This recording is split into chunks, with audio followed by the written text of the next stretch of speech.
The morning show wrapped its third season November 8th, a moment showrunner and executive producer Charlotte Stoudt admits was an emotional one for members of the creative team, who gathered to watch the season finale at Hollywood's Linwood Dunn Theater. "It's really thrilling to watch the show with an audience," said Stoudt. "It's not the finale until people see it. I'm all choked up."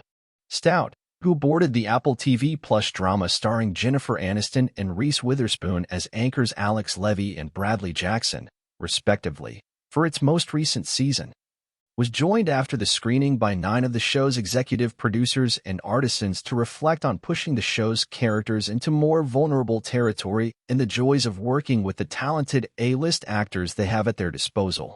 "What were you most excited to see on screen this season?"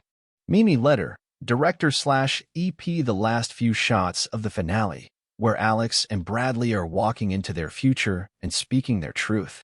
"It was simple, it felt elegant and honest, and I loved it."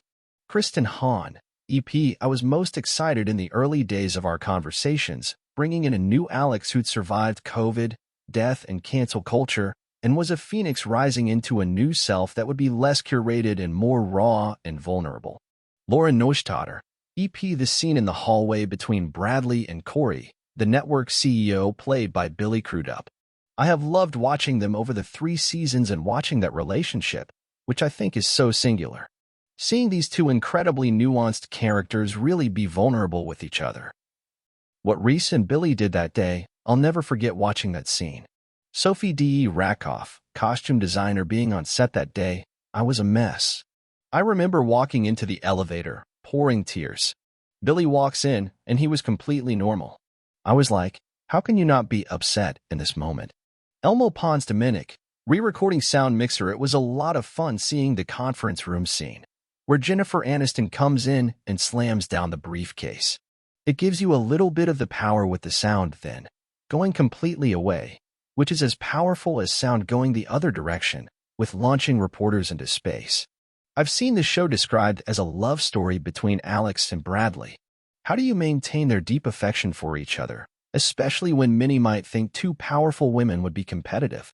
Charlotte Stoudt, showrunner/EP. "They're from utterly different worlds. They start off yin and yang.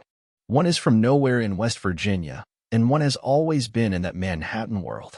So it's that opposites attract thing. But we all have someone in our lives, if we are lucky, the person who pushes us to become who we may want to become or are afraid to become, who holds us accountable, who challenges us. The relationship does have that spark to it. They're neither catfighting nor just braiding each other's hair. With such an incredible cast playing big personalities, do you have a wish list of who you want to see head-to-head in a scene?"